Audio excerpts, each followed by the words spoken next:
നമസ്കാരം, പുതിയ വീഡിയോയിലേക്ക് എല്ലാവർക്കും സ്വാഗതം. Welcome back to my channel VB Achu home. ഇന്ന് ഞാൻ തയ്യാറാക്കിയിട്ടുള്ളത് നല്ല ഒരു ദോശയാണ്. മുട്ട വെച്ചിട്ടാണ് മുട്ട ദോശ. നല്ല ടേസ്റ്റോട് കൂടി തട്ടുകടയിൽ നിന്നൊക്കെ കിട്ടുന്ന ടേസ്റ്റിൽ കറിയും ചട്നിയും ഒന്നും ഇല്ലെങ്കിൽ നമുക്ക് ഈ ദോശ പെട്ടെന്ന് തന്നെ തയ്യാറാക്കിയെടുക്കാൻ പറ്റും. ഉണ്ടാക്കുന്നത് എങ്ങനെയാണെന്ന് നോക്കാം.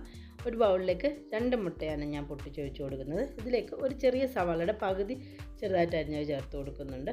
കുറച്ച് ക്യാപ്സിക്കം ചെറുതായിട്ട് അരിഞ്ഞത് ചേർത്ത് കൊടുക്കുക. ഒരു ചെറിയ തക്കാളിയുടെ പകുതി ഞാനെടുത്ത് ചെറുതായിട്ട് അരിഞ്ഞത് ചേർത്ത് കൊടുക്കുന്നുണ്ട്.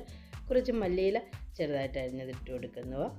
പിന്നെ ഒരു പച്ചമുളകാണ് ചെറുതായിട്ട് അരിഞ്ഞത് ചേർത്ത് കൊടുക്കണം. പിന്നെ ടേസ്റ്റിന് ആവശ്യമായിട്ട് ഉപ്പൂടെ ചേർത്ത് കൊടുക്കുക. ഒരു 1/4 ടീസ്പൂണോളം ഉപ്പൂടെ ചേർത്ത് കൊടുക്കുക.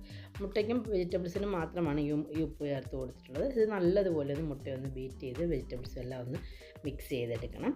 ഇനി നമുക്ക് ദോശ തയ്യാറാക്കാനായിട്ട് ഒരു പാനൊന്ന് ചൂടായിട്ടുണ്ട്. ഇതിലേക്ക് കുറച്ച് ദോശയുടെ മാവ് ഒഴിച്ചു കൊടുക്കാം. ഒരു 1.5 തവിയോളം മാവ് ഞാൻ ഒഴിച്ചു കൊടുത്തിട്ടുണ്ട്. എന്നിട്ട് ഒത്തിരി അങ്ങ് സ്പ്രെഡ് ചെയ്യേണ്ട. മസാല ദോശയിൽ അത്രയും തിന്നായിട്ട് വേണ്ട, ഇച്ചിരി കട്ടി വേണം. എന്നാൽ ഊത്തപ്പം ഉണ്ടാക്കുന്ന അത്രയും തിക്നെസ്സും വേണ്ട. ചെറുതായിട്ട് ഇപ്പോൾ കാണുന്ന രീതിയിൽ ഒന്ന് സ്പ്രെഡ് ചെയ്ത് കൊടുത്ത് ബബിൾസൊക്കെ ഒന്ന് ഫോം ചെയ്ത് കഴിഞ്ഞതിന് ശേഷം കുറച്ച് നെയ്യ് ഒന്ന് മേളിൽ ഒഴിച്ചു കൊടുക്കുന്നുണ്ട്. ശേഷം ഞാൻ കുറച്ച് മുളക് പൊടിയാണ് എടുത്തിട്ടുള്ളത്. മുളക് പൊടി ഇതുപോലെ ഒന്ന് സ്പ്രെഡ് ചെയ്ത് കൊടുക്കുക. ശേഷം നമ്മൾ റെഡിയാക്കി എടുത്ത് വെച്ചിട്ടുള്ള മുട്ടയുടെയും വെജിറ്റബിൾസിൻ്റെ മിക്സ് ദോശയുടെ എല്ലാ സൈഡിലും വരത്തക്ക രീതിയിൽ ഇതുപോലെ ഒന്ന് സ്പ്രെഡ് ചെയ്ത് കൊടുക്കണം. ഇപ്പോൾ 2 മുട്ട എടുത്തതുകൊണ്ട് നമുക്കിപ്പോൾ 2 ദോശ ഇതുപോലെ തയ്യാറാക്കി എടുക്കാൻ പറ്റും.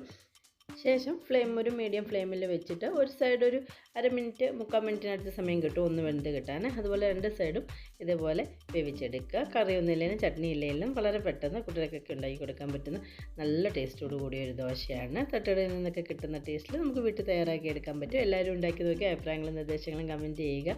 വീഡിയോ കണ്ട് ഇഷ്ടപ്പെട്ടിട്ടുണ്ടെങ്കിൽ വീഡിയോ ലൈക്ക് ചെയ്യണം. സബ്സ്ക്രൈബ് ചെയ്യാൻ ആരും മടിക്കരുത്. പുതിയ നല്ല നല്ല വീഡിയോ ആയിട്ട് കാണുന്നതിനും വരെ ബൈ.